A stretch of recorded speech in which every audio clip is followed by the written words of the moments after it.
지구 밖 지적 생명체가 만약 우리 태양계를 방문하거나 인류를 발견한다면 과연 인간에게 관심을 가질까 하는 질문은 과거에는 단순한 공상과학 소재이거나 밤하늘을 바라보며 조용히 품던 철학적 사색으로 치부되었다. 그러나 이제 이 질문은 물리학, 진화생물학, 사회학, 우주철학을 동시에 관통하는 심오한 주제로 떠올랐다. 지구라는 작은 행성에서 여전히 기초적인 생존과 환경 문제, 기후위기, 핵무기 자원 고갈 같은 문제와 씨름하고 있는 종에게 광년 단위로 수천 년, 수만 년 앞선 문명이 과연 눈길을 줄 가치가 있는 것일까?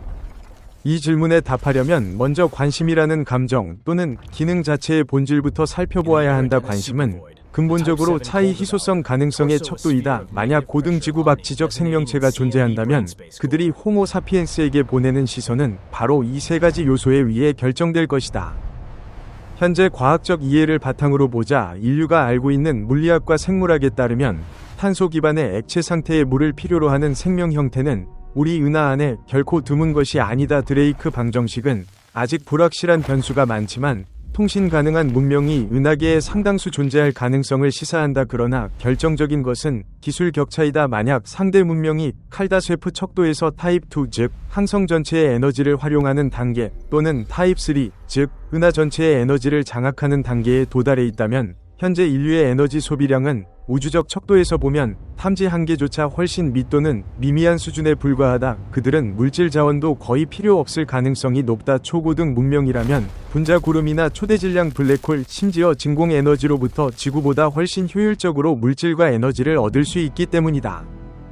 최근 2024년 말부터 2025년에 걸친 칼다쇠프 척도 관련 연구는 이 관점에 새로운 깊이를 더하고 있다. 캐나다 토론토 대학을 비롯한 연구진은 기존에 상정된 다이슨 구체 같은 항성 주변 거대 구조물이 구조적 불안정성과 에너지 효율 문제로 지속 가능하지 않다고 지적하며 타입2 문명은 차라리 항성을 직접 먹고 사는 항성 포식자 형태로 진화할 가능성이 높다고 밝혔다. 또한 2025년 중반 하버드 스미소니언 천체물리학 센터가 발표한 논문에서는 고등 문명이 물리적 확장보다 가상현실 속에서의 무한 확장을 선택함으로써 결과적으로 신생 문명과의 물리적 접촉 자체가 무의미해진다는 가설을 제시하였다. 이 같은 최신 연구들은 고등 문명이 탐사보다 에너지 최적화와 정보 압축을 최우선으로 한다는 점을 보여주며 자원이 빈약한 지구에 대한 관심 확률을 더욱 낮춘다. 그렇다면 자원 외에 과연 무엇이 그들을 끌어당길 수 있을까? 정보, 생물 다양성, 인지 패턴이 가능성의 대상이 된다. 진화생물학의 관점에서 보면 지구 생명은 약 45억 년에 걸친 자연 선택의 산물이며 독자적인 진화적 해결책을 비스수히 만들어냈다. 만약 중력이 지구의 5배인 행성이나 가스 거성의 얼음 위성에서 태어난 생명체라면 생물학적 인지적 틀이 근본적으로 다를 것이다. 그런 의미에서 인류는 그들에게 자연적으로 만들어진 거대한 생물 실험실이며 특정 환경에서 생명이 어떻게 적응하는지를 보여주는 귀중한 샘플이 될 수 있다.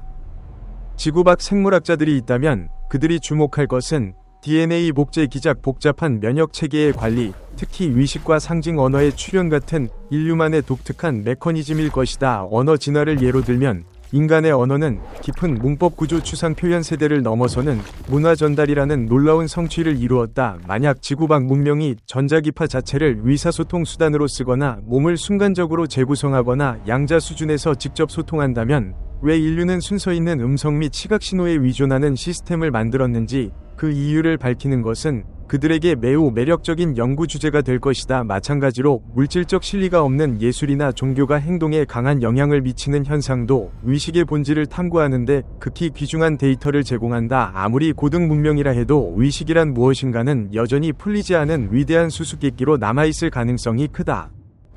한편 인류는 평범성 원리, 즉 코페르니쿠스적 원리와 마주해야 한다. 생명과 지성이 우주 보편의 물리 법칙과 화학 법칙의 당연한 결과라면 지구에서 일어나는 일은 특별한 것이 아니다. 은하에 수십억 개의 고등 문명이 존재하고 각자 독자적인 진화사를 가지고 있다면 인류가 제공하는 것은 방대한 데이터 세트 속의 한 데이터 포인트에 불과하다. 만약 인류가 표준적 원형에 속한다면 생물학자가 100만 번째 같은 종의 곤충을 보고 흥미를 잃는 것처럼 관심은 급격히 사라질 것이다.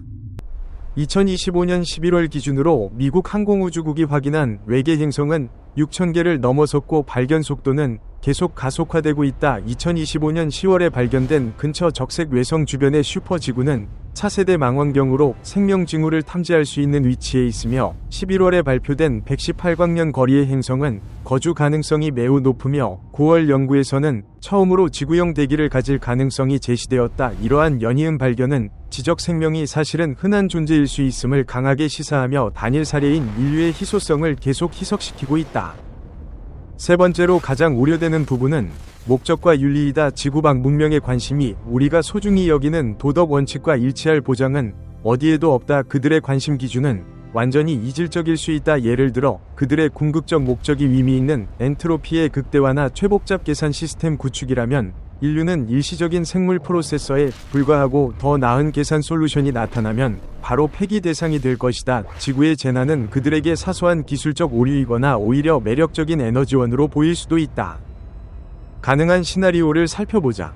첫 번째 시나리오 완전한 무관심리는 우주적 척도에서 가장 확률이 높은 경우이다. 인류가 우주로 내보낸 강한 전파도 100광년 정도밖에 도달하지 않았고 탐지하고 추적할 만한 시간은 아직 너무 짧다. 그들이 효율적인 성간 항행 기술을 가지고 있다 해도 수백 년에서 수천 광년을 이동해서 미성숙 행성을 관찰하는 비용은 정당화되지 않는다. 도쿄의 연구자가 아마존에서 개미집을 짓는 개미를 굳이 챙겨보지 않는 것과 같다. 관심이 있다 해도 수동적 관측에 그칠 가능성이 가장 높다.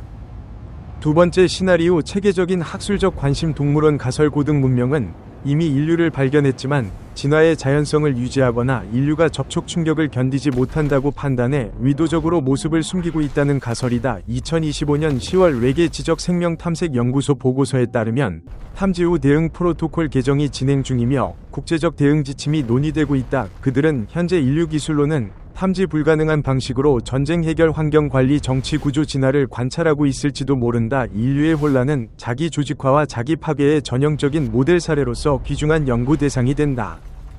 세 번째 시나리오 자원 및 기술적 관심 지구가 다른 곳에서는 쉽게 얻을 수 없는 것을 가지고 있을 때만 가능하다. 물이나 금속이 아니라 수십억 년에 걸쳐 실증된 정보 처리 장치, 즉 생물 자체이다. 인공 환경에서는 효율적으로 시뮬레이션하기 어려운 생물학적 회복력이나 급격한 기후 적응 능력을 원한다면 인류의 유전체와 신경망은 가치가 있다. 특히 86억 개의 뉴런과 수백 조의 시냅스로 이루어진 인간 두뇌는 그들이 처음부터 설계하는 어떤 인공 초컴퓨터보다 연구 대상으로서의 복잡성에서 우월할 수 있다.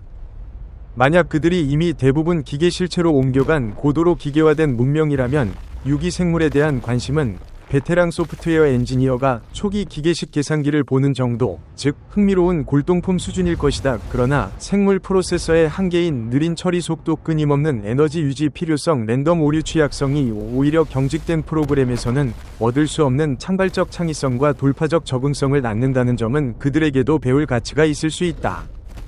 인류가 진정으로 돋보일 수 있는 영역은 주관성과 복잡한 감정이다. 지구 밖 문명이 인간과 같은 주관적 상태를 가지는지는 알 수 없다. 사랑, 증오, 공포, 죽음에 대한 절망을 그들은 아는가? 만약 초논리적 존재라면 감정은 시스템 오류 제거해야 할 노이즈로 간주될지도 모른다. 그 경우 인류의 격렬하고 때로 비합리적인 감정 상태는 비정상 인지 또는 비최적 행동 연구로서 극히 흥미로운 대상이 된다. 공감, 집단, 희생, 생존과 무관한 예술 창작의 생화학적 신경적 메커니즘은 진화심리학적으로도 훌륭한 연구 재료이다. 그러나 관심과 행동은 다르다. 희귀 곤충에 관심을 가진 과학자가 실험에 방해가 되지 않는 한 그 곤충을 구하기 위해 목숨을 걸지는 않는다. 지구 밖 지성에 관심이 긍정적 개입이나 공식적 인정으로 이어질 보장은 없다. 외계 지적 생명 탐색 프로젝트는 수십 년간 하늘을 살폈지만 명확한 의도적 신호는 아직 없다. 이는 페르미 역설이다. 2025년 최신 해석으로는 이미 연락을 시도했으나 반응이 없어 포기했다. 우리의 지각 한계를 초월한 채로 존재한다. 기술 문명은 사실 극소수이며 은하 중심에 집중되어 있다는 등 다양한 설명이 나오고 있다. 그들이 미발견 물리학, 즉 타키온 통신이나 여분 차원 에너지를 사용한다면 현재 관측 장비로는 완전히 보이지 않을 것이다. 특정 학문 분야별로 보면 인류는 여전히 흥미롭다. 물리학 공학 분야에서는 중앙 설계 없이 높은 복잡성을 달성한 자기 조직화 시스템의 대표 사례이다. 성인 뇌는 단 20W로 복잡 인지를 수행하는 자기 최적화 병렬 프로세서이다. 화학 재료 분야에서는 흔한 원소로 만들어진 복잡 유기 분자의 정교함 단백질 접힘 리보솜 헤모글로빈 등은 실리콘 기반이나 이국적 물질로 넘어간 문명에게 놀라운 구조적 다양성이다. 사회학 경제학 분야에서는 핵전쟁이나 돌이킬 수 없는 기후변화로 자멸할 수 있으면서도 동시에 지구 규모의 연결성과 협력 문제 해결을 수행하는 모순투성이 과도기 사회이다. 인류 사회는 그들이 과거에 겪었거나 극복한 병리 모델로서 인류학적으로 매우 귀중하다. 만약 개개인의 천재성에 관심이 있다면 천재 물리학자, 예술가, 수학자의 모든 지식과 기억을 스캔해 선별하는 방식으로 나타날 수도 있다. 폭력이 아니라 거부할 수 없는 초대나 순간 이동 형태로 말이다. 시간 척도의 차이도 결정적이다. 통신 가능 문명의 평균 수명을 100만 년으로 잡아도 이는 인류 역사에 비해 극히 관대한 추정치이며 그 안에서 원자력과 디지털 통신을 막 시작한 인류는 몇 달에서 몇 년짜리 단기 연구 프로젝트에 불과하다. 지속적인 관심 가능성은 극히 낮다. 결론적으로 지구 밖 지적 생명체가 인류에게 관심을 가질지는 다음의 상대적 요인에 완전히 달려있다. 그들의 목적 함수, 지각 척도, 기술 능력, 유기적 복잡성을 통계적 기적이라고 본다면 관심을 가질 것이다. 정보와 새로운 문제 해결 패턴을 중시한다면 관심을 가질 것이다. 우주 윤리로 인해 불개입 원칙을 지킨다면 수동적으로 관심을 가질 것이다. 물질과 에너지만 추구한다면 무시할 것이다. 그들이 도달한 초월 수준이 인류 상상을 완전히 초월한다면 특별한 물리적 사건을 일으키지 않는 한 주목하지 않을 것이다. 어느 경우든 그들이 품을 관심은 만약 존재한다면 우리가 지금 이해하는 호기심이나 자비와는 전혀 다른 차원의 개념일 것이다. 그것은 물리적 정보적 진화적 단위로 측정되며 인류는 광대한 우주 그림 속에서 미약한 흔들림으로만 그것을 느낄 수 있을 것이다. 확실한 증거가 나올 때까지 인류는 끝없는 우주 정원 속에서 정원사가 우리 작은 풀꽃을 알아봐 줄지를 묻고 또 묻는 존재일 뿐이다. 그러나 그 질문을 계속 던지는 행위 자체, 우주 속 우리 위치를 끊없이 묻는 행위야말로 지성의 본질적 가치를 증명하는 것이며 지성에 관심을 가진 모든 문명이 반드시 인정할 가치인 것이다.